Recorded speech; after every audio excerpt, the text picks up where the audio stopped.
আসসালামু আলাইকুম friends, welcome to my channel doing academics. এবং আজ থেকে আমরা শুরু করতে চলেছি সোশ্যালজির উপর স্পেশাল ক্লাস।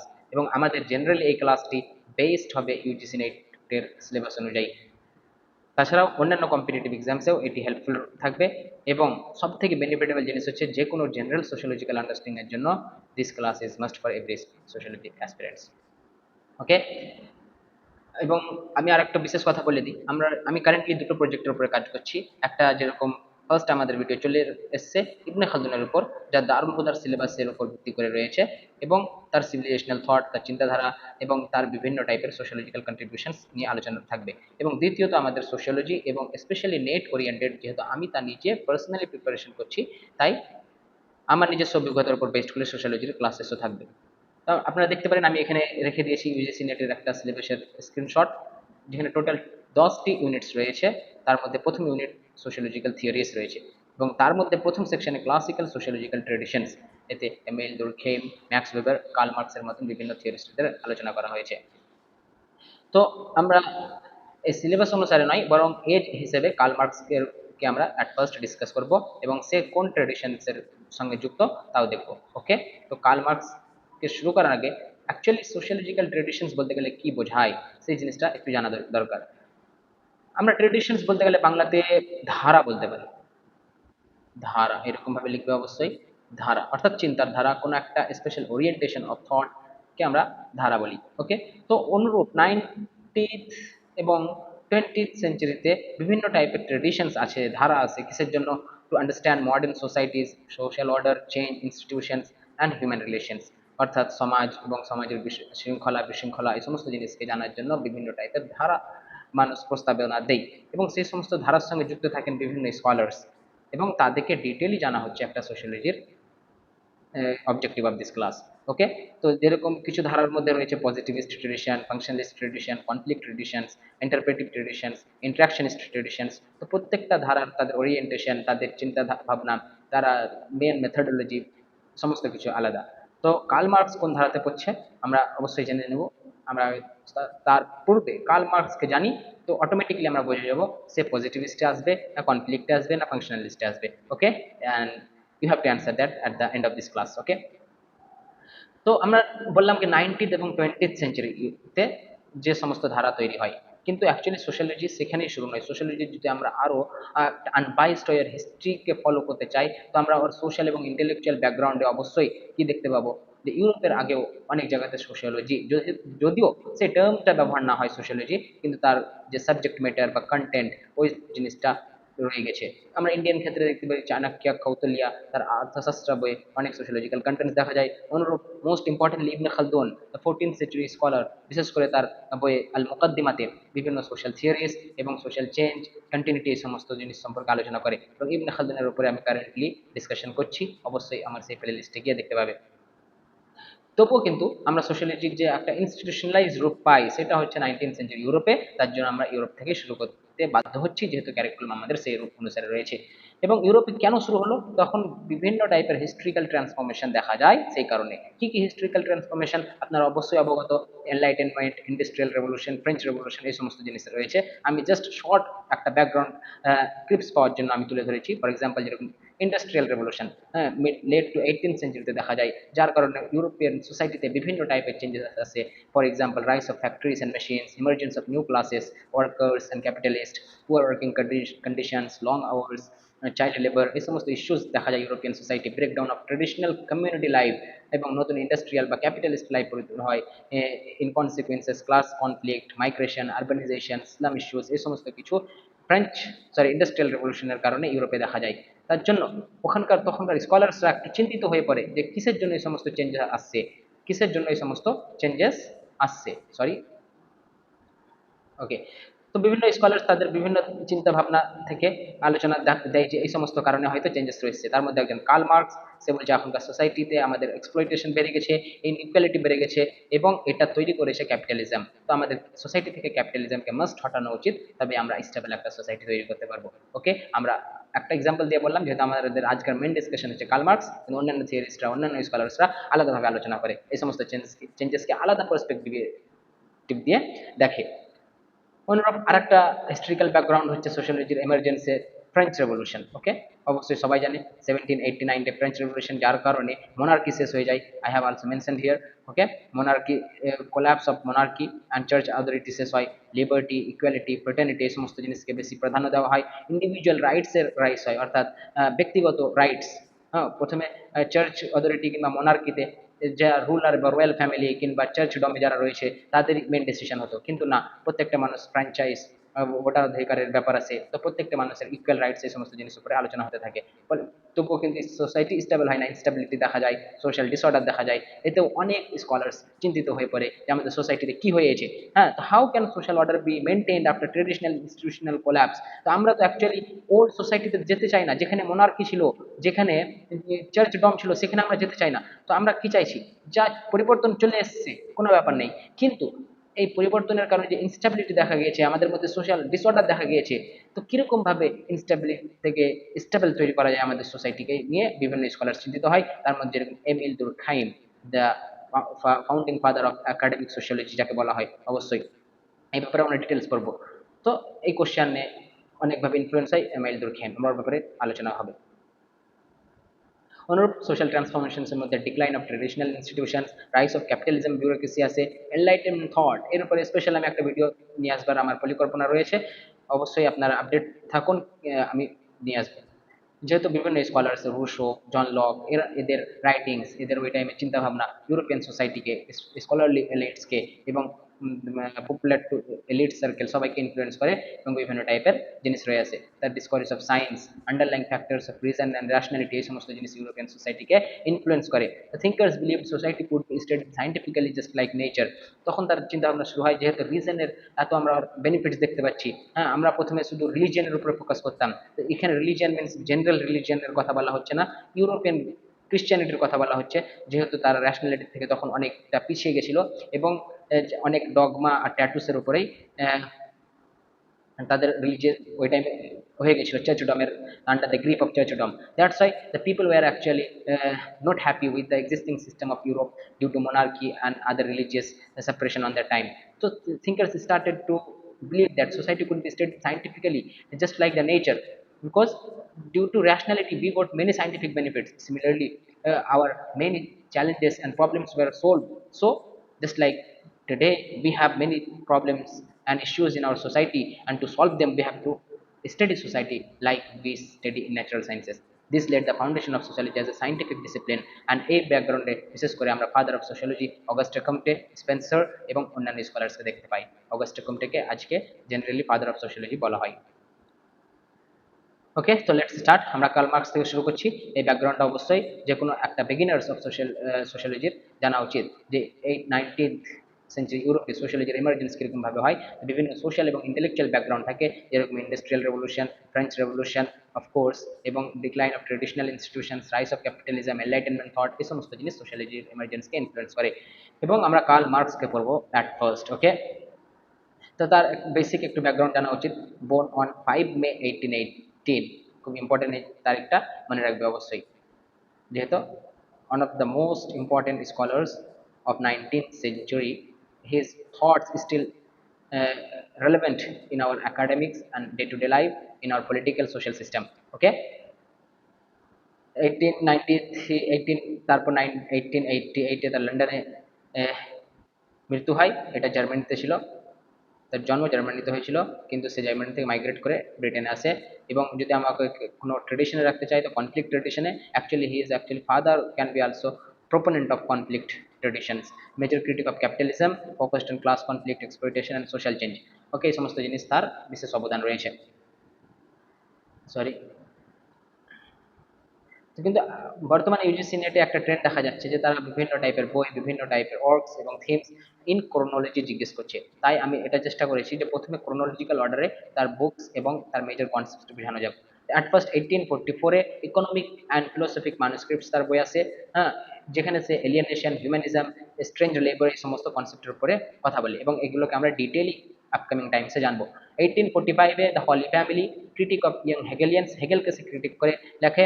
মেটেরিয়ালিস্ট অ্যাপ্রোচ, হেগেলকে সে কীরকমভাবে ক্রিটিসাইজ করে আমরা ইন লেটার টাইমস জানবো। 1845 এবং 46-এর মধ্যে সে জার্মান আইডিওলজি লেখে। ওর বন্ধু বিশেষ ফ্রেন্ড ফ্রেডরিক অ্যাঙ্গেলস এর সঙ্গে, এবং তাকে শুধু বই লেখাতে নয়, বিভিন্ন ইমোশনাল, ফাইন্যান্সিয়াল এবং অন্যান্য অনেক রকম সাপোর্ট করা হয়। তো ফ্রেডরিক এঙ্গেলসের অবদান কার্ল মার্কসের জীবনে খুব important.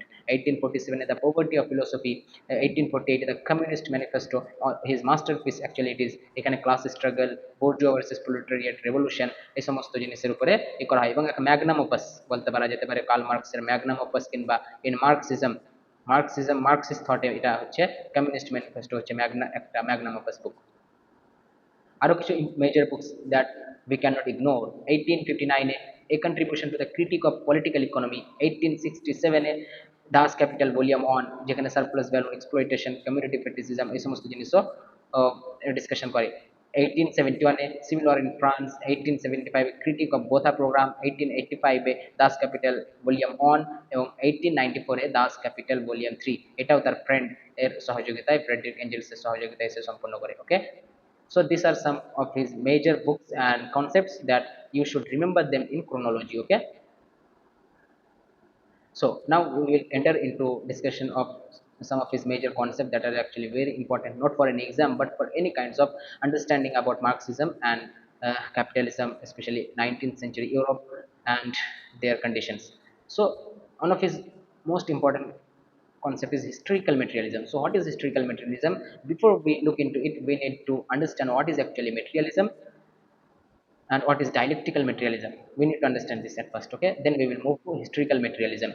Dialectical materialism, materialism means বস্তুবাদ। ওকে, বস্তুবাদ মানে যেখানে ওয়েলথ এবং ম্যাটার অর্থাৎ মানি, বস্তু জিনিসকেই বেশি প্রাধান্য দেওয়া হয়, তাকেই বলছে মেটেরিয়ালিজম। ডাইলেকটিক্যাল, ডাইলেকটিক্যাল মানে হচ্ছে দ্বন্দ্বনী। ওকে, দ্বন্দ্ববাদ, ডাইলেকটিক্স অর্থাৎ দুটো opposite, conflict between two oppositions, okay dialectics বলছে। কিন্তু আসলে ডাইলেকটিক্স এই ধারণাটা কার্ল মার্কসেরই একটা বিশেষ অবদান। কিন্তু ডাইলেকটিক্সের অরিজিনাল মিনিং কিসে হতো, একটা ডিবেটে হতো, যেখানে দুটো অপোজিং গ্রুপসের মধ্যে আলোচনা করে কোনো একটা ফাইনাল সলিউশনে আসার জন্য যে পদ্ধতি ডিবেটের মধ্যে, ওকে ডাইলেকটিক বা ডাইলেকটিক্স বলছে। এখানে don't be confused with dialectic. Dialectic is also another word that is in actually linguistic, যেখানে কি বলা হয় আঞ্চলিক ভাষায়। ফর এক্সাম্পল, আমি এখন বাংলা যে ভাষায় কথা বলছি, কোনো কিছু উড়ে ভেসে চলে গেল, তো আমাদের সঙ্গে একটা বন্ধু ছিল, সে ওই জিনিসটাকে উইরিয়া ভাইসা চলে গেল, এরকম ভাবে বলতো। তো আমার একটা উচ্চারণটা আলাদা, ওর একটা উচ্চারণ আলাদা, তো এই জিনিসটাকেই বলছে ডাইলেকটিক। বিভিন্ন অঞ্চল হিসেবে ডাইলেকটিক্সের পরিবর্তন হতে থাকে, কিন্তু ডাইলেকটিক্স কিংবা ডাইলেকটিক্স বলতে গেলে আলাদা, ডিবেটে যে জিনিসটা হয় সেই জিনিসটা ডাইলেকটিক্স। কিন্তু হেগেল এই জিনিসটাকে, জার্মানের সেই স্কলার হেগেল, খুব important also in the life of Karl Marx, because Karl Marx influenced him very much. Hegel এই জিনিসটাকে রিয়েল লাইফ কন্ট্রাডিকশনে নিয়ে আসে এবং বলে যে প্রত্যেকটা সিস্টেমে একটা ইন্টারনাল কন্ট্রাডিকশন পাওয়া যায়, এবং এই কন্ট্রাডিকশনের কারণেই চেঞ্জেস আসে।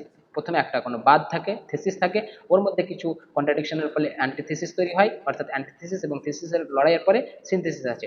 আমরা বাংলাতে বাদ, প্রতিবাদ এবং সংবাদ হিসাবে বলতে পারি। ওকে, বাদ, তারপরে কি আছে প্রতিবাদ, তারপরে সংবাদ। Okay, writing is not going well. তো থিসিস মানে হচ্ছে কার্ল মার্কস এই জিনিসটাকে তার সোসাইটি এবং স্পেশালি হিস্ট্রিক্যাল সোসাইটি অ্যানালাইজে ব্যবহার করে। থিসিস অর্থাৎ এক্সিস্টিং সিস্টেম, অ্যান্টিথিসিস তার অপোজিশন, এবং এই দুটোর মধ্যে যখন একটা কনফ্লিক্ট তৈরি হচ্ছে তখন একটা সিনথিসিস, নিউ সিস্টেম আসছে। এই জিনিসটাকে কার্ল মার্কস হিস্ট্রি এবং সোসাইটির সঙ্গে রিলেট করে।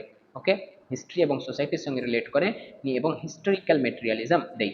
ওর যেরকম হিস্টোরিক্যাল মেটেরিয়ালিজম আমরা কারেন্ট স্টেজে ক্যাপিটালিজম করছি, ক্যাপিটালিজম এক্সপ্লয়টেশন করছে অনেক, তার জন্য ওয়ার্কার্সরা রেসিস্ট করছে, এদের দুজনের মধ্যে কনফ্লিক্ট তৈরি হচ্ছে, পরে একটা আলাদা সোশ্যাল সিস্টেম রেভলিউশনারি চেঞ্জের মাধ্যমে আসছে, যেটাকে কার্ল মার্কস সোশ্যালিজম এবং আরও পরবর্তীতে মার্কসিজম হিসেবে বা কমিউনিজম হিসেবে ব্যাখ্যা দিচ্ছে। ওকে, থিসিস, অ্যান্টিথিসিস এবং সিনথেসিসের ধারণা হচ্ছে ডাইলেকটিক্যাল মেটেরিয়ালিজমের কোর কনসেপ্ট। এই জিনিসটাকে অবশ্যই তোমরা খেয়ালে রাখবা। ডাইলেকটিক্যাল মেটেরিয়ালিজমের মেন কনসেপ্ট থিসিস, অ্যান্টিথিসিস এবং সিনথেসিস। এই জিনিসটাকে হিস্ট্রি এবং সোসাইটিতে ব্যবহার করছে কে, কার্ল মার্কস।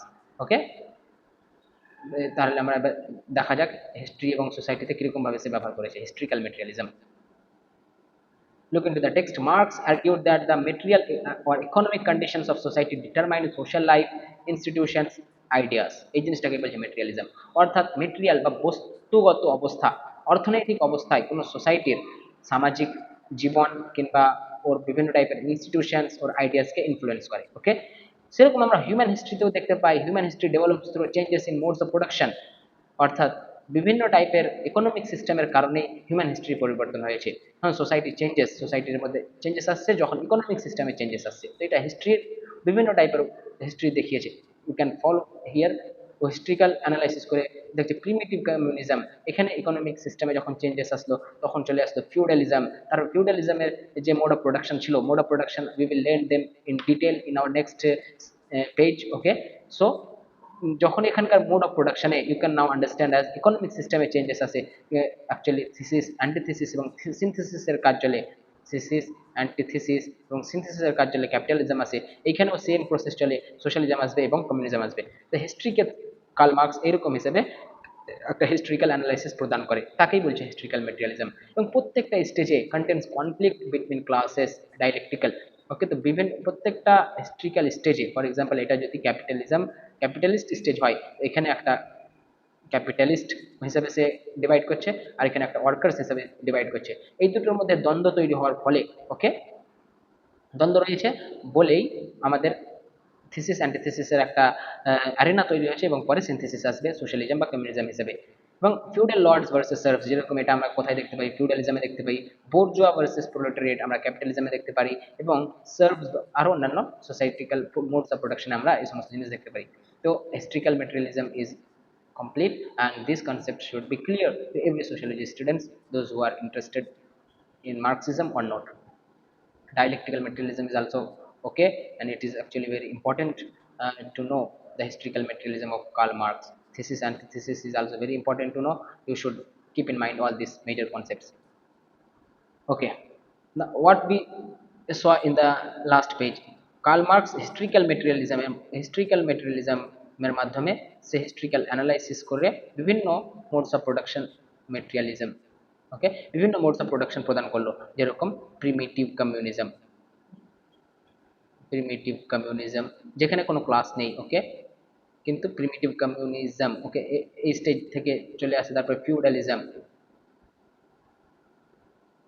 তারপরে অ্যাকচুয়ালি স্ল্যাভারি ছিল এর মধ্যে, তারপরে সোশ্যালিজম, ওকে। তো এরকম বিভিন্ন মোডস অফ প্রোডাকশন সে প্রদান করছে। এই আসবে কমিউনিজম। তো এটা একটা ক্লাসলেস সোসাইটি, যেখানে কোনো কনফ্লিক্ট ছিল না কার্ল মার্কসের হিসাবে, ওকে, ক্লাসলেস সোসাইটি। কিন্তু we can not return to the past. তারপর যেসব স্টেজ এসছে ওই সমস্ত স্টেজে বিভিন্ন টাইপের কনফ্লিক্টস এবং কন্ট্রাডিকশনস দেখা যাচ্ছে। হ্যাঁ, so we need another social system where there is no conflict or contradictions, and that is actually communism. So we cannot return to the past, to primitive communism, because there has been many transformation and changes in human life. So uh, Marx actually aspired that primitive communism in modern times it will be only communism. Okay, so the current system in feudalism, the feudalism system is actually capitalism. No, after feudalism we have industrial society, capitalism. Okay, after feudalism, I'm erasing it.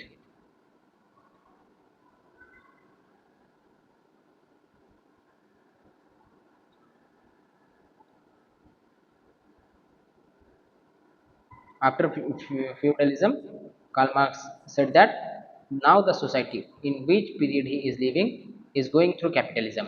So, what is actually capitalism? And he was very disturbed with the existing system of capitalism, because it is a specific historical mode of production defined by private ownerships of the means of production, generalized community production, and the exploitative wage of labor. Karl Marx, in Marxism, capitalism is actually defined as a mode of production. Okay, means is an economic system where private ownership of the means of production এর private ownership হচ্ছে, এবং community প্রোডাকশনের উৎপন্ন production একটা প্রচন্ড হারে হচ্ছে exploitation of wedge labour এবং মজুর। ওকে, ওয়েজ মানে হচ্ছে মজুরি শ্রম, মজুর শ্রমের অত্যন্ত এক্সপ্লয়টেশন ঘটছে। তো ক্যাপিটালিজমের সিস্টেমে এটা একটা খুব important characteristic. Okay, is a mode of production, এই জিনিসটা ফলো করবে, যেখানে কি প্রাইভেটাইজেশন ওনারশিপ হচ্ছে, হ্যাঁ, এবং মিনস অফ প্রোডাকশনের ওনারশিপ রয়েছে প্রাইভেটাইজেশনের মাধ্যমে, উৎপন্ন হচ্ছে জেনারেল হারে, তারপরে এক্সপ্লয়টেশন হচ্ছে, আরও অনেক ফিচার্স রয়েছে, কিন্তু এটা মেইন জিনিস। এই সিস্টেমের মাধ্যমে এমনভাবে সিস্টেমটা তৈরি হয়েছে যেখানে ক্যাপিটালিস্টরা try to maximise the accumulation of capital, তারা অর্থকে আরও বেশি করার চেষ্টা করছে বাই এক্সট্রাক্টিং সারপ্লাস ভ্যালু। আমরা সারপ্লাস ভ্যালু কি জানবো? সারপ্লাস ভ্যালু বেশি করে বার করে কাদের কাছ থেকে, ওয়ার্কার্সদের কাছ থেকে ওরা সারপ্লাস ভ্যালু যত পাচ্ছে বৃদ্ধি করার চেষ্টা করছে। তাই একটা ইনহারেন্ট কনফ্লিক্ট তৈরি হচ্ছে ক্যাপিটালিস্ট ক্লাস, বোর্জুয়া এবং ওয়ার্কিং ক্লাস বা প্রোলেটারিয়েটদের মধ্যে। ওকে, এই জিনিসটাই হচ্ছে ক্যাপিটালিস্ট সিস্টেম। ইন সিম্পল ওয়ার্ডস যদি আমরা ক্যাপিটালিস্ট সিস্টেম কি বলতে চাই, তো ক্যাপিটালিস্ট সিস্টেম হচ্ছে সোসাইটির এমন একটা স্টেজ যেখানে ইকোনমিক সিস্টেম হয়ে গেছে দুটো ক্লাসে ডিভাইডেড। ওকে, একটা বোর্জুয়া এবং একটা প্রোলেটারিয়েট। এবং বোর্জুয়ারা are always trying to maximise their profits, তাদের লাভ বৃদ্ধি করার চেষ্টা করছে। কিন্তু কী করে করবে, যেহেতু সোসাইটির রিসোর্স লিমিটেড, তাই তারা এক্সপ্লয়েট করছে ওয়ার্কার্সদের, যেহেতু ওয়ার্কার্সরা are force to sell their labour.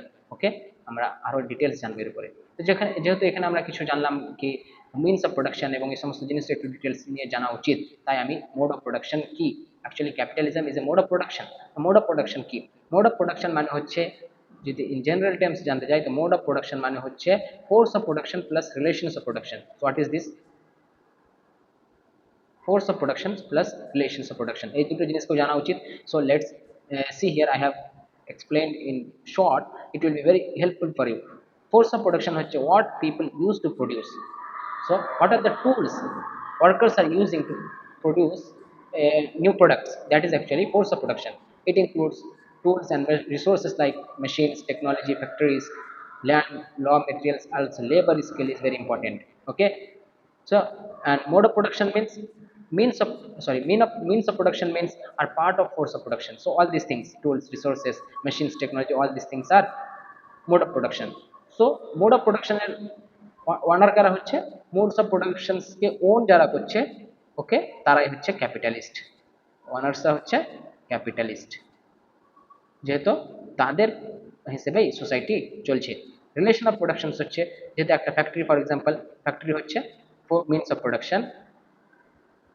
Production, factory honours হচ্ছে একটা হচ্ছে ক্যাপিটালিস্ট, আর যারা কাজ করছে ওরা হচ্ছে ওয়ার্কার্স। এদের দুজনের মধ্যে যে রিলেশন রয়েছে, এরা হচ্ছে অনার, এরা হচ্ছে ওয়ার্কার্স, এই রিলেশনটাকেই বলছে relation of productions. How people are connected in production. Okay, production সিস্টেমে মানুষ কীরকমভাবে সম্পর্কিত রয়েছে, হু ওনস অ্যান্ড হু ওয়ার্কস, কারা কাজ করছে, কারা সে মিনস অফ প্রোডাকশনকে ওন করছে এবং কারা তার জন্য কাজ করছে। ক্যাপিটালিস্ট ওনস, ওয়ার্কার্স লেবার্স, যা বোর্জুয়ারা ফ্যাক্টরি অন করছে, প্রোলেটারিয়েটরা তার মজুরির জন্য কাজ করছে, এই জিনিসটাকে। তাই ওদের মধ্যে যে একটা রিলেশন তৈরি হচ্ছে, ওই রিলেশনটাকে বলছে relation of production. This worker own relationship is called relations of production. তো I think this is very clear now, because otherwise we cannot continue the concepts related to Marxism without knowing these basic things. So the overall way of a system produces goods and survives is called mode of production. For example, capitalism is a mode of production, যেহেতু এখানে workers এবং ক্যাপিটালিস্টদের মধ্যে একটা relation রয়েছে, এবং means of প্রোডাকশনের মাধ্যমে এবং ফোর্স অফ প্রোডাকশনের মাধ্যমে তারা জিনিস প্রডিউস করছে, এবং এই পুরো সিস্টেমটাকেই বলছে modes of productions. Okay, simply you can also understand by here, you can see mode of productions মানে হচ্ছে টোটাল ইকোনমিক সিস্টেমকে বলছে মোড অফ প্রোডাকশন। ওকে, কিন্তু ফোর্স অফ প্রোডাকশন হচ্ছে টুলস এবং লেবার পাওয়ারকে বলছে, স্পেশালি লেবার পাওয়ারকে বলছে force of production. Means of production মানে হচ্ছে যে সমস্ত রিসোর্স এবং টুলস ব্যবহার করছে একটা কোনো প্রোডাকশনের জন্য, ওকে বলছে means of production. Relation of production হচ্ছে human relations in the production system, workers এবং ক্যাপিটালিস্টদের মধ্যে ক্যাপিটালিজমের যে রিলেশন তৈরি হচ্ছে, ওকে রিলেশন অফ প্রোডাকশন বলা হচ্ছে। Next week will go through, আমরা ক্যাপিটালিজমের ডেফিনেশনে দেখেছিলাম। ক্যাপিটালিজমের ডেফিনেশনে we have seen, sorry, Karl Marx যে মোড অফ প্রোডাকশনের ক্রিটিসাইজ করছে সেটা হচ্ছে ক্যাপিটালিজম। ক্যাপিটালিজমের আমরা মেইন জিনিস কি দেখেছিলাম, একটা mode of production. Okay, mode of production, এই জিনিসটা ক্লিয়ার হলো। আর একটা কি, মোড অফ প্রোডাকশনের অনার্স কারা হচ্ছে, প্রাইভেটাইজেশন। ওকে, প্রাইভেট ওনারশিপস। তো প্রাইভেট ওনারশিপস বলতে গেলে কি বোঝাচ্ছে, factories, industries, resources are own by bourgeois. Capitalist সিস্টেমে দুটো শ্রেণী হয়ে যাচ্ছে, একটা হচ্ছে বোর্জুয়া বা ক্যাপিটালিস্ট, আর একটা হচ্ছে প্রোলেটারিয়েট বা ওয়ার্কার্স। তো মিন অফ প্রোডাকশনের অনার্স হচ্ছে বোর্জুয়ারা, আর প্রোলেটারিয়েটরা অনার হচ্ছে অনলি তাদের লেবারের।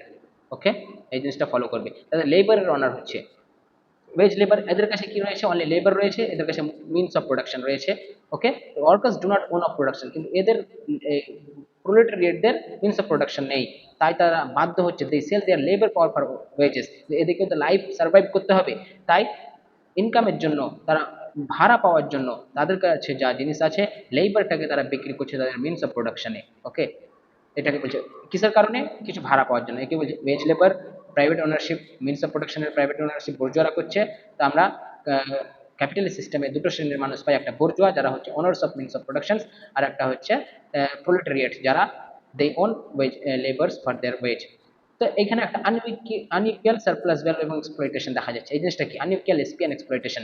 তো ভ্যালু প্রডিউসড বাই ওয়ার্কার, তো ওয়ার্কাররা তাদের লেবার বিক্রি করে যে মিনস অফ প্রোডাকশনে বা ফ্যাক্টরিজে কাজ করছে, হ্যাঁ, ওখান থেকে তারপর একটা প্রোডাক্ট যে বের হয়ে আসলো, ওই প্রোডাক্টটার দাম হয়ে যাচ্ছে, ভ্যালু হয়ে যাচ্ছে বেশি, কিন্তু ওটা তৈরি করতে যে লেবারের মানে অ্যাকচুয়ালি যে লেবার বা যে শ্রমের প্রয়োজন হলো, ওইটার ভ্যালু হয়ে যাচ্ছে কম। তো যে মজুরিটা তারা পেলো ওইটা অ্যাকচুয়ালি কম in comparison to the value produced by workers. তাদের প্রোডাকশনের যতটা অ্যাকচুয়ালি ভ্যালু রয়েছে তার থেকে ওদের কম দেওয়া হচ্ছে। তো এই জিনিসটাকেই বলছে surplus value. Okay, workers produce more value than the wages they receive. তো ফর এক্সাম্পল, কোনো একটা মোবাইলের এক্সাম্পল বলছি, 10,000 টাকাতে একটা মোবাইল বিক্রি হচ্ছে, হ্যাঁ, কিন্তু এর পিছনে যারা কাজ করেছে ওকে 1,000 টাকা দিচ্ছে। তো নাই, এর মধ্যে যে গ্যাপ 9,000 টাকা অর্থাৎ প্রফিট, এই প্রফিটটাকেই বলছে surplus value. The extra value taken by the capitalist is called surplus value. এই 9,000 টাকাটা কে পাচ্ছে? 9K-টা লেবার্সরা পাচ্ছে না, পাচ্ছে ক্যাপিটালিস্টরা। ক্যাপিটালিস্টরা পাচ্ছে, যাদের কাছে মিনস অফ প্রোডাকশন ছিল তারাই পাচ্ছে। ওই জিনিসটাকে বলছে সারপ্লাস ভ্যালু। আমরা ভ্যালু নিয়ে যখন আলোচনা করতে লাগলাম, আরো কিছু ইম্পর্টেন্ট জিনিস অবশ্যই জানা উচিত ভ্যালু সম্পর্কে। মার্কসিজম থিওরিতে labour theory of value, labor theory of value is actually, it states that the economic, at first look at the definition now, I will explain it clearly. It states that the economic value of a community means কোনো উৎপন্ন, okay, is determined by the socially necessary labor time required for its production, not by its market price or utility. It posits that the labor is the sole source of new value. খুব একটা simple উদাহরণ নেওয়া হলো। ওকে, একটা কোনো একটা product হচ্ছে water, পানি বা জল, আর একটা প্রোডাক্ট হচ্ছে গোল্ড। ওকে, তো যদি জিজ্ঞেস করা হয় কোনটার দাম বেশি, অফকোর্স সবাই বলবে গোল্ডের। এটা হচ্ছে ওর দাম বেশি। ওয়াটার যেহেতু আমরা 10 টাকাতে পেয়ে যাবো, কিন্তু এটা 10,000 লেগে যাবে, তাই তো। তো গোল্ডের দাম বেশি। কিন্তু কেন গোল্ডের দাম বেশি হলো? বলছে determined by socially necessary labour time. গোল্ডকে এক্সট্রাক্ট করতে, ওকে প্রডিউস করতে সাধারণত যে সময় লাগে, গোল্ড এক্সট্রাক্ট করতে সেই সময়টা বেশি লেগেছে। কোনো একটা জিনিস তৈরি করতে সাধারণত যে সময় লাগে, এখানে গোল্ড প্রোডাকশনের জন্য তা বেশি লেগেছে। সামাজিকভাবে জরুরি শ্রম সময় বেশি লেগেছে যে প্রোডাকশনে, সেই প্রোডাকশনের দাম বেশি। কিন্তু আর ইউটিলিটি কার বেশি? ওয়াটারের বেশি, যেহেতু এটা একটা দেখো লাইফ সার্ভাইভ করছে, কারো কাছে গোল্ড না থাকলে কোনো প্রয়োজন নেই। কিন্তু ওয়াটারের দাম কম হয়ে যাচ্ছে কেন? কারণ ওটা আমরা ইজিলি পেয়ে যাচ্ছি, ওতে লেবার টাইম লাগে না বেশি, ওতে লেবার বেশি নেই, তার জন্য এটার দাম কম। কিন্তু এতে লেবার বেশি রয়েছে, তার জন্য এর দাম বেশি। বুঝতে পারা গেল এই জিনিসটাকে বলে লেবার থিওরি অফ ভ্যালু। তাহলে কোনো জিনিসকে ওর ভ্যালু কে নির্ধারণ করছে? Actually labour is the sole source of new value. কোনো জিনিসকে ভ্যালু অ্যাড করছে, ওতে কতটা লেবার দেওয়া হয়েছে, আর এই লেবারটা যারা মালিক তারা তারা ব্যবহার করতে পারছে না, বরং ক্যাপিটালিস্টদের নামে ব্যবহার করা যাচ্ছে। ওকে, বোঝা গেল? সোশ্যালি নেসেসারি লেবার টাইমেরও আমি ডেফিনেশন দিয়ে দিয়েছি। Average time required to produce a community, কোনো জিনিস তৈরি করার জন্য যে অ্যাভারেজ টাইম প্রয়োজন হয় under normal conditions with average skill and intensity. Average skill এবং ইন্টেন্সিটি এবং কন্ডিশনসে যে একটা প্রডিউস করতে, কমিউনিটি প্রডিউস করতে যে অ্যাভারেজ টাইম লাগে তাকেই বলা হচ্ছে SNLT, socially necessary labour time. তো কোনো টেকনোলজি বাড়ার কারণে হয়তো কোনো প্রোডাকশনের টাইম কম লেগে যাবে, লেবার কম লেগে যাবে, তো অটোমেটিকলি ওর ভ্যালু কম হবে। ফর এক্সাম্পল, আগে লেখালেখির দাম অনেক ছিল, হ্যাঁ, আগে পেনের দাম খুব ভ্যালু দেওয়া হতো পেন, কিন্তু এখন অত দেওয়া হচ্ছে না, কারণ পেনের এখন মাস প্রোডাকশন হয়ে যাচ্ছে। আরও এক্সাম্পল, সুন্দর এক্সাম্পল, আগে স্ক্রাইবসদের, রাইটার্সদের, স্ক্রাইব যারা মানুস্ক্রিপ্ট লেখা ওদেরকে স্ক্রাইব বলে, ওদের ভ্যালু অনেক খুব ছিল। এখন কিন্তু ওদের কাজ পাচ্ছে না, ওরা বসে আছে, কারণ ওদের দাম কমে গেছে। কেন দাম কমে গেছে? বিভিন্ন টেকনোলজি আসার কারণে ওদের লেবার কম লাগছে, টেকনোলজি চলে আসছে। তো এরকমভাবে একটা কার্ল মার্কসের labour theory value. However it has been largely criticized due to its many deficits.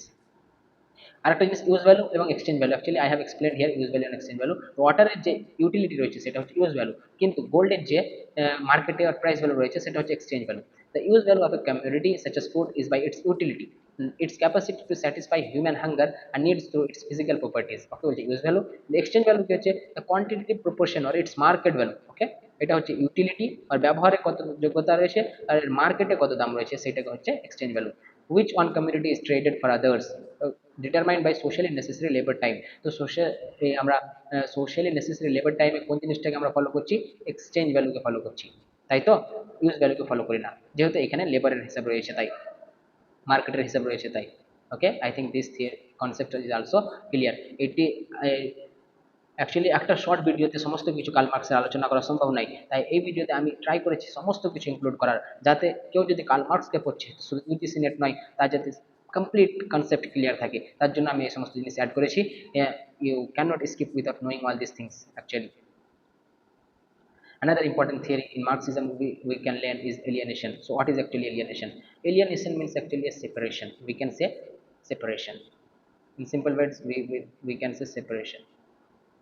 So Marx gave a very profound theory concept of alienation in his theory of Marxism or capitalism. So under capitalism, according to Karl Marx, capitalists continuously try to maximize profit or surplus value. আমরা জানলাম কি curl মার্কসের হিসেবে ক্যাপিটালিস্টরা সর্বদা try কি করে যাতে তাদের সারপ্লাস ভ্যালু বা প্রফিট বেশি হয়। কিরকম ভাবে? By minimising the wage as they have a reserve army of labour. এটা also important, reserve army of labour. তারা তাদের ভাড়া মজুরিকে কম করে কোনো একটা প্রোডাকশনের ম্যাক্সিমাইজ করার চেষ্টা করছে প্রফিটকে। এবার ফর এক্সাম্পল একটা লেবার রয়েছে একটা ফ্যাক্টরি এখানে, ওকে, ফ্যাক্টরিতে দুটো লেবার দরকার, ফ্যাক্টরির যে প্রোডাকশন আসবে সেটা 1000 টাকার হবে, কিন্তু এদেরকে 100 টাকা করে দেবে। ওকে, কিন্তু এদেরকে আসলে 1000 টাকা দেওয়া উচিত, কিন্তু দেবে না, কারণ ও যত কম করতে পারবে তত ওর প্রফিট, ফ্যাক্টরির মালিকের তত প্রফিট।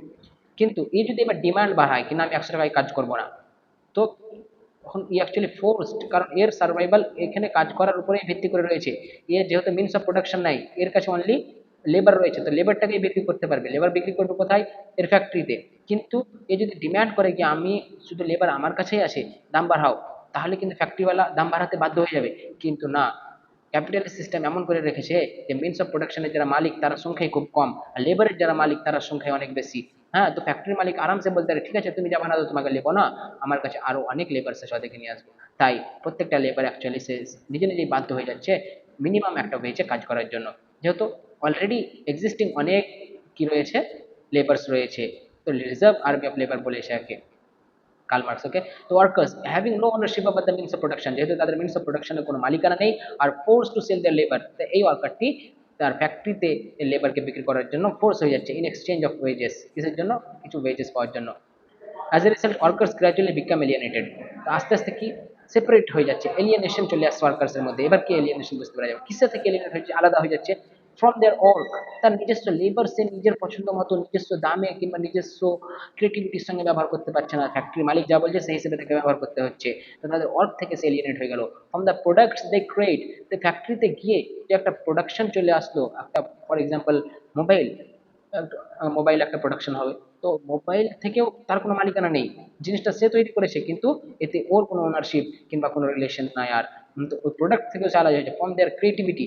এর লেবারের হয়তো এই লেবারকে সে নিজের হিসেবেও ব্যবহার করতে পারতো এবং নিজের অন্য কাজে দিতে পারতো, কিন্তু ও নিজস্ব হিসেবে চালাতে পারতো, কিন্তু ফ্যাক্টরির রুলস এবং ক্যাপিটালিস্টদের রেগুলেশন হিসেবে তাকে চালাতে হচ্ছে। তো নিজস্ব একটা হিউম্যান ক্রিয়েটিভিটি লস করছে এবং হিউম্যান পটেনশিয়ালকে সে লস করছে। কার্ল মার্কস এই জিনিসটাকে ওর অরিজিনাল ন্যাচারাল যে ক্যাপাবিলিটি সেই জিনিসটাকে মালিক হতে পারছে না, লুজ করছে, এবং ফ্রম সোসাইটি, এবং আস্তে আস্তে সোসাইটি থেকেও সে এলিমিনেট হয়ে যাচ্ছে। এবং সোসাইটি থেকে কীরকমভাবে এলিমিনেট হচ্ছে, যেহেতু অনেক লেবার্স রয়েছে, প্রত্যেকটার সঙ্গে আলাদা আলাদা হয়তো ডিউটি ডিভিশন করে দিয়েছে, তো একটা ঠিক ইন্টারাকশন হবে না, কিংবা কম্পিটিশন রয়ে গেছে, যে বেশি কাজ করতে পারবে তাকে বেশি আমাদের মজুরি দেওয়া হবে। এই কম্পিটিশনের কারণেও সে নিজস্ব সোসাইটির ইন্ডিভিজুয়ালসের মধ্যে একটা সেপারেশনের মাধ্যম তৈরি হচ্ছে, এবং ফেলো হিউম্যানস আস্তে আস্তে সে নিজের যে ইননেট কোয়ালিটিস রয়েছে সেই জিনিসকেও হারাতে থাকছে। এইরকমভাবে কার্ল মার্কস ব্যাখ্যা করেছে কি এলিয়েনেশন থিওরি, যে ক্যাপিটালিস্ট সিস্টেম এতই এক্সপ্লয়টেটিভ ইন নেচার যে তারা ফায়দা তো উঠাচ্ছে, ওকে, তারা সারপ্লাস ভ্যালু তো বেশি করছে অ্যাট দ্য সেম টাইম যারা সেকেন্ড ক্লাস রয়েছে অর্থাৎ ওয়ার্কিং ক্লাস তাদেরকে এলিয়েনেশনের মতন এক্সপ্লয়টেশনে ভুগতে হচ্ছে, এমনকি সোসাইটি থেকে নিজস্ব সত্তা থেকে তাকে আলাদা করা হচ্ছে। আর একটা এখানে ইম্পর্টেন্ট থিওরি কমিউনিটি ফেটিজম আমি অ্যাড করেছি। Community fetishism means in capitalist society social relationship between people perceived as economic relationship, capitalist সিস্টেমে সোশ্যাল মানুষের মানুষের মধ্যে সম্পর্ক ইকোনমিক রিলেশনশিপ ছাড়া কিছু থাকে না। হ্যাঁ, বিটুইন প্রোডাক্টস, একটা প্রোডাক্টসের মাধ্যমে। ফর এক্সাম্পল দেখো, consumer view goods as having inherent mystical value, obscuring the human labor and social conditions of their productions. কোনো একটা production, iPhone for example, best example iPhone, আমরা আইফোনকে কত ভ্যালু দিচ্ছি, ওকে, কিন্তু আইফোনকে যারা তৈরি করেছে ওই সমস্ত লেবার্স থেকে আমরা ওই সেম ভ্যালু দিচ্ছি না। কারণ যত এর কোয়ালিটি অ্যাকচুয়ালি আইফোনে রয়েছে, কিন্তু আইফোনের নিজস্ব নয়, কোয়ালিটিটা দিয়েছে কি, লেবার্সরা দিয়েছে। তো এর যেহেতু নিজস্ব কোয়ালিটি নাই, তবু আমরা কি ভাবছি আইফোনের ইনহারেন্ট একটা মিস্টিক্যাল কোয়ালিটি রয়েছে।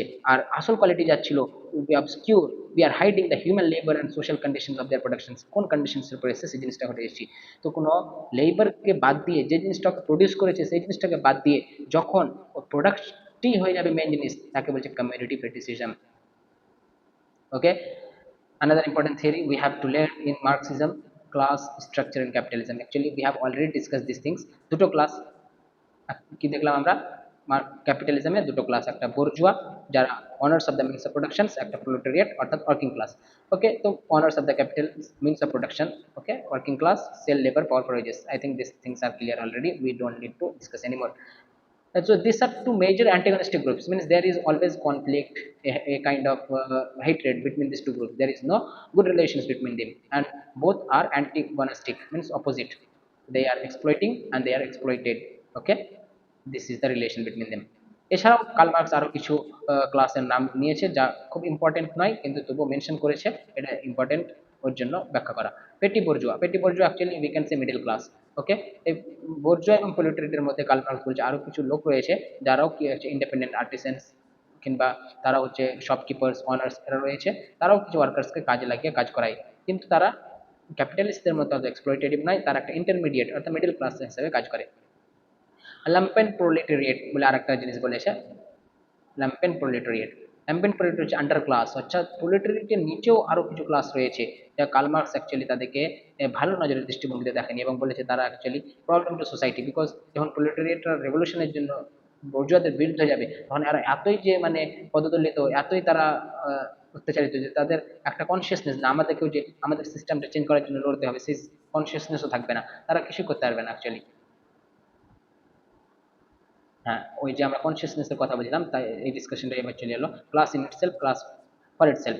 তো Karl Marx has described that in capitalism there are two main groups, bourgeois and proletariat. Okay, so actually capitalists are exploiting workers. So initially workers exist only as class in itself. তো ওয়ার্কার্সরা class in itself হয়ে থাকে কখন, যখন তারা workers share similar economic condition, সবার economic condition same, কিন্তু but lack collective awareness, কিন্তু এই চিন্তা ভাবনা নেই যে আমরা একই, এই চিন্তা ভাবনা নেই কোনো। এখানে সব ওয়ার্কার্স, তাদের সবাইকে এক্সপ্লয়টেশন করা হচ্ছে, কিন্তু কারো একটা সেন্স নেই যে ও ভাবছে শুধু আমি এক্সপ্লয়টেড, আমি এই সিস্টেমের কিছু করতে পারবো না, কিন্তু অ্যাকচুয়ালি সবাই এক্সপ্লয়টেড। ওকে, সবাই এক্সপ্লয়টেড। কিন্তু যখন এক্সপ্লয়টেশনটা বেড়ে যাচ্ছে, ওদের সাফারিং বেড়ে যাবে, তখন নিজেদের মধ্যে একটা সহানুভূতি জাগবে, একটা কনসিয়াসনেস তৈরি হবে। হ্যাঁ, letter through exploitation and shared suffering workers develop a class consciousness. তাদের মধ্যে একটা জাগরণ জাগবে। তো জাগরণটা যখন জাগবে তখন হয়ে যায় ওরা ক্লাস ফর ইটসেলফ। আর জাগরণের আগে class for itself, class in itself. Okay, জাগরণের আগে ক্লাস ইন ইটসেলফ, এবং যখন জাগরণ হয়ে যাবে ক্লাস ফর ইটসেলফ। এবার যখন জাগরণ হয়ে গেল তখন আর তারা সাইলেন্ট থাকবে না, তখন তারা বর্জুয়াদের বিরুদ্ধে নেমে পড়বে। You can see here workers become aware of common exploitation, তখন তারা অর্গানাইজ কালেকটিভলি হবে, ইউনাইট পলিটিক্যালি ইউনাইট হবে, এবং স্ট্রাগল এগেনস্ট ক্যাপিটালিজম। এবং কার্ল মার্কস এদেরকে সাপোর্ট করে বললে, নিজেই স্লোগান দিয়েছে workers of the world unite, তখন একটা স্লোগান আসবে। Okay, so actually, so utopian and fictional like theory of Karl Marx, we have very interesting. However, we can see many similarities as well as many differences in his theory. So these are very important to know and actually interesting for any students to know. তো যখন class conscious তৈরি হলো, তখন আমরা আবার দেখি ক্যাপিটালিজমে দুটো দুটো ক্লাস রয়েছে, একই কনসেপ্টের মধ্যে অনেকগুলি কনসেপ্ট রাখা আছে। ক্যাপিটাল দুটি রয়েছে, একটি বর্জুয়া আর একটি প্রোলেটারিয়েট। এদের মধ্যে সবসময় একটা অ্যান্টাগনিস্টিক রিলেশনস, কনফ্লিক্ট রিলেশনস। তো কার্ল মার্কস বলছে এই কনফ্লিক্ট রিলেশনসটা actually not only in capitalism but history of all hitherto existing society is the history of class struggle. এই দুটোর মধ্যে সবসময় দ্বন্দ্ব রয়েছে। এটা শুধু এখন নয়, প্রত্যেকটা মোড অফ প্রোডাকশনে এরকম আমরা দেখতে পাই। ফিউডালিজমেও দেখতে পেয়েছি, তারপরে আর যা যা এসছে ক্যাপিটালিজম অফ কোর্স এবং ওর আগে স্লেভারিতে বিভিন্ন মোড অফ প্রোডাকশনে সেম এই ক্লাস স্ট্রাগল প্রত্যেকটা historically pope is actually characterised as exist history of class struggle. So Marx predicted that increasing exploitation would eventually lead to the proletariat to overthrow capitalism. ওকে, যখন class conflict হচ্ছে তখন কি একটা thesis antithesis পাওয়া যাচ্ছে, তখন finally ওরা ক্যাপিটালিজমকে overthrow করবে। ক্যাপিটালিজম হলো ক্লাস কনসিয়াসনেস, কখন ক্লাস কনসিয়াসনেস এসছে, ক্লাস ফর ইটসেলফ হওয়ার সময়, তারপর রেভলিউশন আসবে, সোশ্যালিজম আসবে এবং কমিউনিজম আসবে, এরকমভাবে মার্ক ফিউচার প্রেডিক্ট করেছে। পাস্টের অ্যানালাইসিস দিয়েছেও এবং ফিউচারের প্রেডিকশন দিয়েছে। Okay, so some actually many people are confused, so what is actually a socialism and Marxism, socialism and communism, are they are not the same thing? No, actually all this have come after capitalism, however there are a little differences. For example, socialism is the transitional stage, however communism is final stage of Marx theory. State exist, okay, এখানে state বলে, state মানে হচ্ছে সরকার, সরকার থাকবে সোশ্যালিজমে maintain করার জন্য, স্টেটও থাকবে না, একটা ক্লাসলেস সোসাইটি হয়ে যাবে। সাম ক্লাস ডিফারেন্স রিমাইন, তবুও কিছু কিছু ডিফারেন্স থাকবে, আগে কিছু কিছু ক্লাস থাকতে পারে, কিন্তু এখানে কমপ্লিটলি ক্লাসলেস, যেরকম প্রিমিটিভ কমিউনিজম ছিল, ওয়ার্কার কন্ট্রোল প্রোডাকশন, ওয়ার্কার্সরা মিনস অফ প্রোডাকশন, যেহেতু ক্যাপিটালিস্টরা অনার ছিল, তখন ওরা আন্দোলন করে ক্যাপিটালিস্ট থেকে হটালো, তখন ওয়ার্কার্সদের হাতে চলে আসবে, তখন ওয়ার্কার্সদের হাতে মিনস অফ প্রোডাকশন চলে আসবে, একে ওয়ার্কার্স রেভলিউশন বা প্রোলেটারিয়েট রেভলিউশনও বলেছে। কিন্তু কালেকটিভ হিউম্যান ওনারশিপ থাকবে কমিউনিজমে। ফোকাস অন রিস্ট্রাকচারিং ইকোনমি, ঠিক করবে যে আমাদের ইকোনমিক সিস্টেমটা খারাপ হয়েছে, ঠিক করা যাক, এই এখানে ঠিক হয়ে একটা ইকুয়াল আইডিয়াল সোসাইটি তৈরি হবে।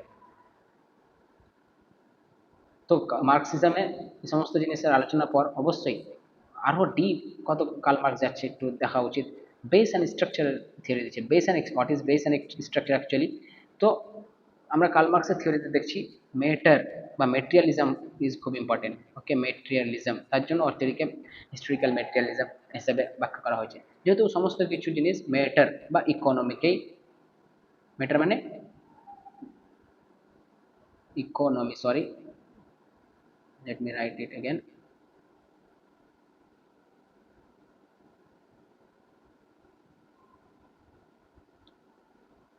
ইকোনমিকেও বেস বলছে, ইকোনমি যেরকম থাকবে, আমরা আগেই জানলাম যে ইকোনমিক কন্ডিশনসে চেঞ্জ আসলে বাকি সমস্ত কিছুতে চেঞ্জ আসবে। বাকি সমস্ত কিছুতে বলতে গেলে ওদের লাইফস্টাইল হোক, সোশ্যাল চেঞ্জ হোক, হ্যাঁ, কিংবা রুলস রেগুলেশন হোক, গভর্নেন্স হোক, সমস্ত কিছুতে চেঞ্জ আসবে। কিন্তু ইকোনমিক সিস্টেমটা হচ্ছে main system, base system. In Marxist theory the base and superstructure two interconnected parts. একটা সোসাইটিতে দুটো জিনিস আছে, এই জিনিসটা দেখতে ভালো, এটা পুরোটা একটা সোসাইটি। ওকে, পুরোটা একটা সোসাইটি, এই সোসাইটিটার বেস, নিচেরটাকে বলছে বেস, ওকে, ধাঁচ, নিচেরটা ভিতকে বলছে বেস, কিন্তু এই দুটো কানেক্টেড, এর মধ্যে দুটো কানেকশন রয়েছে, ইয়ে আলাদা সেপারেট নয়, ইয়ে সেপারেট নয়। That is how society is structured, suggesting that, এখানে কি বলছে, ইকোনমিক কন্ডিশনস, বেসটা হচ্ছে ইকোনমিক কার্ল মার্কসের হিসাবে, shape all social and cultural aspects. এর উপরে যে বিল্ডিংটা দাঁড়িয়ে আছে, বেস যেরকম হবে সেরকম এরকম হবে। The base economic foundation produces necessities, এই বেসের উপরে এমন জিনিস দাঁড়াবে যা এই বেস যে সিস্টেম রয়েছে ওই সিস্টেমকেই যাতে সাপোর্ট করতে পারে। হ্যাঁ, ওয়াইল দ্য সুপার স্ট্রাকচার, কিন্তু এমন এই সুপার স্ট্রাকচার এমন জিনিস হয়ে যাবে যে কালচার, লজ, পলিটিক্স যা কিছু আছে বাকি সব কিছু যেহেতু বেস থেকেই এসছে, তাই এরা বেসকে হটাবার চেষ্টা করবে না, এরাও বেসকে আরও সাপোর্ট করবে, লেজিটিমাইজ করবে, বুঝতে পারলে? এবং এই দুটোর মধ্যে যে ইন্টারপ্লে করবে আইডিওলজি, অর্থাৎ the ruling ideas are the ideas of the ruling class, মার্কসের খুব ইম্পর্টেন্ট কোটেশনস।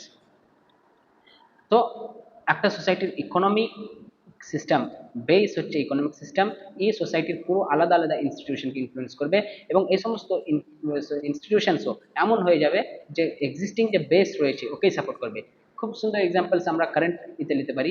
এখন ফর এক্সাম্পল কোনো একটা গভর্নমেন্ট, মেজরিটেরিয়ান গভর্নমেন্ট তৈরি হয়ে গেল ডেমোক্রেসিতে, তখন অ্যাকচুয়ালি রুলস কীরকম হিসেবে আসবে, ওরা যেরকম চাইছে ওইরকম হিসেবে রুলস তৈরি করে, যেহেতু কারণ ওরা হচ্ছে বেস, পাওয়ারের ভিত হয়ে থাকছে, ওরা মেজরিটি হচ্ছে পাওয়ারের ভিত একটা ডেমোক্রেসিতে, সেরকম একটা আমাদের সোসাইটিতে ইকোনমি হচ্ছে মেইন বেস, এবং ওর সঙ্গে যা থাকবে তা ওকেই সাপোর্ট করে তৈরি হবে। তো এবং এতে চলে আসবে media, religion, culture, politics, family, education. তো মিডিয়াতেও কি বলবে, যে ক্যাপিটালিস্টদেরই কথা বলবে, পলিটিক্সও ক্যাপিটালিস্টদেরই কথা বলবে। হ্যাঁ, ফ্যামিলি হয়তো দেখাচ্ছে খুবই যে ওরা ওর জন্য কাজ করছে, কিন্তু ইনডাইরেক্টলি ওরা কি সাপোর্ট করছে, বেসকে সাপোর্ট করছে। এবং এই ক্ষেত্রে আইডিওলজি এবং কি বলছে রিলিজিয়নকেও কার্ল মার্কস খুব ক্রিটিসাইজ করেছে বলে জানা যায়। অ্যাকচুয়ালি ওর রিলিজিয়াস অ্যানালাইসিসও খুব একটু ডিপ। তো নর্মালি আমরা এটাই বলতে পারি ক্রিটিসাইজ করেছে, আমি একটু দিয়ে দিয়েছি। যেহেতু কার্ল মার্কস রিলিজিয়নকে কি বলে, religion is the opium of people, opium of the mass হিসাবে বলে ব্যাখ্যা করেছে। ওপিয়াম মানে হচ্ছে ভাং, নেশা। কারণ দেখো এই বইটাতে ডি রিলিজিয়ন, এই বইটাতে জার্মান বইটাতে 1884 এ contribution to the critique of Hegel's philosophy of right, এখানে ও রিলিজন ক্রিটিক করেছে। হি ভিউড, সে দেখেছে যে religion as both as a comfort and illusion of the oppressed. বলছে অপ্রেস যারা অত্যাচারিত মানুষ, এক্সপ্লয়েটেড মানুষ, তাদেরকে রিলিজিয়ন কি আরাম দিচ্ছে। হ্যাঁ, তোমার তো ভাগ্যই এরকম, তোমার ডেস্টিনি এরকম, এরকম বলে রিলিজিয়ন কি করেছে, তাদেরকে কমফোর্ট দিচ্ছে, তাদেরকে আরাম দিচ্ছে এবং তাদেরকে রেসিস্টেন্স থেকে বাধা দিচ্ছে। যে আমরা এক্সিস্টিং সিস্টেমের বিরুদ্ধে যাব, ওই জিনিসটা করতে দিচ্ছে না রিলিজিয়ন। বলছে এটা তোমার ডেস্টিনি, এরকম কিছু আলোচনা দিয়ে, এরকম কিছু রিজনস দিয়ে রিলিজিয়ন মানুষকে থামিয়ে দিচ্ছে। এবং to that marks the real suffering, তো আসলে যে সাফারিং এ আছে, হ্যাঁ সেরকম একটা পেন কিলার বলেছে। পেন কিলার যেরকম কাজ করে, অ্যাকচুয়ালি কেউ যদি কোনো অসুবিধাতে থাকে, তো পেন কিলার অ্যাকচুয়ালি ওর আসল ওষুধ না, জাস্ট সেই মুহূর্তের জন্য। পেন কিলার কি করবে, তার ব্যথাটা দূর করে দিবে, কিন্তু অরিজিনাল সলিউশন নিয়ে আসতে পারে না। তো রিলিজিয়নকেও সে ওইরকম হিসেবে ব্যাখ্যা করেছে, যে রিলিজিয়ন মানুষ যে এত অত্যাচারিত হচ্ছে, তো রিলিজিয়ন একটা ওই অত্যাচারের বিরুদ্ধে যাওয়ার কথা না বলে মানুষকে আরো কখনো ধৈর্য, কখনো হ্যাঁ ঠিক হচ্ছে, এরকমই হবে, এরকম হিসেবে আলোচনা করেছে। কিন্তু ওর রিলিজিয়াস স্টাডিজ পুরো ব্যাখ্যা করা নাই, আমরা ক্রিটিসিজম করবো। আরো রিলিজিয়নের যদি ডিপ স্টাডি থাকতো, তো অবশ্যই দেখবে religion does not allow injustice, হ্যাঁ এই সমস্ত জিনিস সে ধ্যান দেয়নি। রিলিজিয়ন একটা ইনস্টিটিউশন অ্যাকচুয়ালি কার্ল মার্কসের হিসেবে। তো এটাকে কে ইনফ্লুয়েন্স করছে, বেস ইনফ্লুয়েন্স করছে। বেস মানে মেটেরিয়াল কন্ডিশন ইনফ্লুয়েন্স করছে, যা যা যেটা কারা কন্ট্রোল করছে, ক্যাপিটালিস্টরা কন্ট্রোল করছে। ওকে, ওদের হিসেবে রিলিজিয়াস রেগুলেশনস চলে আসবে। অন্যান্য similarly in Marx major social institution, family, state, education, law আর critically analyse parts of social superstructure. তো এই সুপারস্ট্রাকচারের অংশ that open serve the interest of the ruling class, যে রুলিং ক্লাসের কে সার্ভ করছে, রুলিং ক্লাস যেরকম হিসেবে চাইছে ওই রকম হিসেবে ফ্যামিলি হোক, স্টেট হোক, এডুকেশন হোক, রিলিজন হোক, সমস্ত কিছু কাজ করে। This institute are not completely neutral, তো এই সমস্ত জিনিস স্টেট আমরা ভাবছি কিনা সরকার তো সবাইকে সমান নজরে দেখবে, কিন্তু না ওইরকম হিসেবে দেখছেন, not neutral, rather they help and maintain and produce the capitalist system, তো ক্যাপিটালিস্ট সিস্টেমকেই তারা হেল্প করছে। তো আমরা এমন একটা সোসাইটি দরকার যেখানে এই সমস্ত জিনিস বিলুপ্ত হয়ে যাবে। So the whole concepts of Karl Marx and his traditions and his Marxism are complete, and still we need to look. He has been praised as well as he has been criticized a lot, and we need to look into them. In shortly, we will discuss. So, Karl Marx and his Marxism greatly influenced sociology, economics, political science, and revolutionary movements. However, many scholars criticize Marx and his theories. যেরকম economic determinism, first criticism হচ্ছে economic determinism, কারণ marks gave too much importance two economy, শুধু ইকোনমিকে এসে বলছে সব জিনিসের main factor, economy যেরকম হবে সোসাইটি সেরকম হবে। তো এখানে কালচার, রিলিজিয়ান, আইডিয়া এই সমস্ত জিনিসের কিছু ধ্যান দেয়নি। অ্যাকচুয়ালি ওখানে বলতে হতো, আমি ভুলে গেলাম। আইডিয়ালিজম, এর আগে যে হেগেলের কথা বলেছিলাম, হেগেল আইডিয়ালিজমের কনসেপ্ট দিয়ে হলো যে হিস্ট্রিক্যাল সমস্ত চেঞ্জেস কি আসছে আইডিয়াসের উপর বেস, আইডিয়া যখন যখন পরিবর্তন হবে হিস্ট্রিক্যাল ইপোকে চেঞ্জ আসবে। কিন্তু সে হেগেলে ইনফ্লুয়েন্স ঠিকই ছিল, কিন্তু আইডিয়ালিজমকে কি চেঞ্জ করলো, মেটেরিয়ালিজমে চেঞ্জ করলো, মেটেরিয়ালিজমে চেঞ্জ করলো। কার্ল মার্কস বলছে না, আইডিয়া কিছু করতে পারে না, অ্যাকচুয়ালি মানুষের বস্তুবাদ, অর্থাৎ মানুষের মেটেরিয়াল কন্ডিশনস যেরকম সেরকম হিসেবে আইডিয়া হবে। তো এটা একটা major debate, still it is a relevant debate, idealism is the main factor or materialism is the main factor. Okay, neglect of culture and religion, as I said before, কি religion এবং কালচারালের অনেক role আছে, এই সমস্ত জিনিসে ব্যাখ্যা করেনি এবং ক্রিটিসাইজ করেছে এবং বলেছে যে এগুলো হচ্ছে রুলিং ক্লাসের হিসেবে এরা কাজ করে। হ্যাঁ, শেপ সোসাইটির ইকোনমিক, যেরকম ম্যাক্স ওয়েবার, এরা সব লিবারেশন থিওরি, আহমেদ, ইরফান আহমেদ, অনেকরা religion as a critic, very important book to read, religion as a critic, religion as a critic, Irfan Ahmed. সে দেখাচ্ছে religion is not, specially Islam is not a religion to just overlook injustice. For example, in Islam, the Prophet ﷺ said, okay, just do something, if you see injustice, try to change it by your hand. If you cannot, then by your mouth. And if you cannot, then minimum remain in silence. That is the most negligible part of Iman actually. So in this way, religion does not tolerate injustice, but it supports the oppressed and give them power to rise. We can see also in resistance power how it is in Palestine and other countries where there is has been occupation, there has been resistance, mostly inspired by religious thoughts. Our emphasis on conflicts. So আমাদের সোসাইটিতে আরো অনেক কিছু রয়েছে। It is not always that the capitalist exploit workers. So কিন্তু কি সে কি ভাবছে না ক্যাপিটালিস্ট অলওয়েজ এক্সপ্লয়েট করে, always there has been conflict. Marx focused mainly on class struggle and ignore cooperation. তো দুটো ক্লাসের মধ্যে কোঅপারেশন রয়েছে, কখনো এরাও ওকে হেল্প করে ওরাও ওকে হেল্প করে, ওই জিনিস রক্ষা করে না। কনসেনসাস নিজের ইচ্ছায় ওয়ার্কার্স নিজের ইচ্ছায় লেবার বিক্রি করছে, ওই জিনিসটা দেখে না। সোশ্যাল ইন্টিগ্রেশন এই সমস্ত জিনিস দেখে না। এমিলি দুর্খেম, টালকাট পার্সন্স এই সমস্ত সোশ্যালিস্ট এইসব জিনিস ব্যাখ্যা করেছে। Failure of predicated revolution, Karl Marx এমনভাবে থিওরি প্রেজেন্ট করছে যে রিল কত সুন্দর মনে হচ্ছে, কিন্তু communist revolution of most in less industrial societies, যেখানে ক্যাপিটালিজম কম ছিল। ক্যাপিটালিজম কোথায়? ইন্ডাস্ট্রিয়ালিজম যেখানে, সেখানে ক্যাপিটালিজম বেশি ছিল। কিন্তু আমরা দেখতে পাচ্ছি কমিউনিস্টরা বেশিরভাগ কোথায় এসছে, যেখানে ক্যাপিটালিজম কম। তো ওইরকম হিসাবে তো হচ্ছে না, কার্ল মার্কস যেরকম ভাবে ব্যাখ্যা করেছে ওরকম হিসাবে হচ্ছে না। কিন্তু অ্যাডভান্স ক্যাপিটালিস্ট নেশনে অত সেরকম আসেনি এখনো ও রেভলিউশন। রেইমন্ড আরন এবং অন্যান্য আরো স্কলার সে ব্যাখ্যা করেছে রাশিয়া টাশিয়াতে, তবুও সাকসেসফুলি এখনো কমিউনিজম ওখানে আসেনি। ওখানে আবার যদিও সোশ্যালিজমের রুল ওরা নামে চলছে, তো ওখানেও এক টাইপের মোনার্কি অথরিটেরিয়ান, ওখানেও ক্লাসলেস সোসাইটি যে একটা কার্ল মার্কস ব্যাখ্যা দিয়েছিল হবে, তা হয়নি। এবং that is seems not to be possible in near future. Capitalism didn't collapse, actually capitalism যেহেতু এত ধরুন দিন ধরে এক্সপ্লয়টেশন হচ্ছে, তাহলে অফকোর্স ওয়ার্কার্সরা এত রেভলিউশনে এখন জিতে যেত। কিন্তু না, ক্যাপিটালিজম কমছে না, বরং capital adapted through welfare policies, labour laws, democracy, reforms, এর মধ্যে ক্যাপিটালিজম আরও স্ট্রং হচ্ছে। যেরকম এই সমস্ত স্কলার্স এর ব্যাপারে বলেছে। Rise of middle class, Karl মার্কসের দুটোই ক্লাস, একটা বোর্জোয়া আর একটা ওয়ার্কার্স, ওকে। কিন্তু এখন আমরা দেখছি কি modern societies develop strong middle class খুব রয়েছে, যে এখানে challenging Marx two class model. Ralph Randolph তার ইন্ডাস্ট্রিয়াল সোসাইটিতে এই জিনিসটা ব্যাখ্যা করেছে, ইন্ডাস্ট্রিয়াল সোসাইটি ওর বই। ক্লাস রিডাকশনিজম, ওকে, মানে problems mainly to class while ignoring gender, caste, race, ethnicity, identity, যদিও এগুলোকে অল্প অল্প ব্যাখ্যা করেছে, কিন্তু এগুলোকে অত ফ্যাক্টর মনে করেনি Karl Marx. Similarly feminist, post colonials and race theories have also criticise Karl Marx in this regard. Individual এজেন্সিকে একেবারে ইগনোর করেছে কার্ল মার্কস। ইন্ডিভিজুয়াল মানে অনলি সে স্ট্রাকচার আর ক্লাস সোসাইটির উপরে ধ্যান দিয়েছে। ম্যাক্স ওয়েবার আর সিম্বলিক ইন্টারাকশনিস্ট এই সমস্ত স্কলার্সরা ওকে এইভাবে ক্রিটিসাইজ করেছে। তারপর অথরিটেরিয়ান কমিউনিস্ট্রিজম আমরা যা দেখলাম, প্রথমে বললাম যে কমিউনিস্টরা আসলে human right, individual rights follow করবে, কিন্তু অথরিটেরিয়ান দেখা গেছে ওইসব জায়গাতে। কার্ল পপার এই সমস্ত জিনিস ব্যাখ্যা করেছে। অটোপিয়ান নেচার অফ কমিউনিজম, তো কার্ল মার্কস যে একটা কমিউনিজমের স্বপ্ন দেখাচ্ছে, সেটা অ্যাকচুয়ালি অটোপিয়ান বলে অনেক স্কলার্স বলেছে। অটোপিয়ান মানে এইরকম ফিউচার ফিউচার ফিকশন বলা যেতে পারে। unrealistic, not realistic. Utopian means not realistic.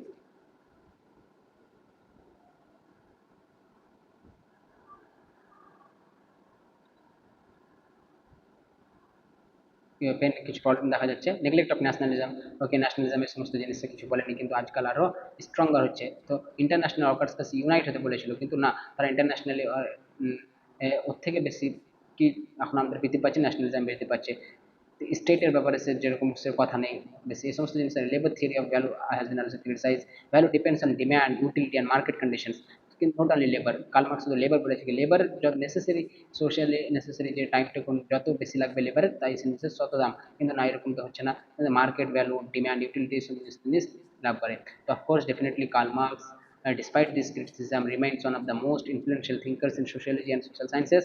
His ideas on class conflict, capitalism, labor, and equality continue to shape modern social theory and still has been relevant. So, dears, thank you very much. Next, we will go with Emily Durkheim, I think Max Weber. Okay, let's see. Emily Durkheim we can come with.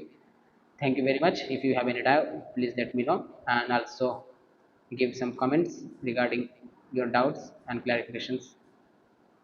Thank you so much. We'll conclude here.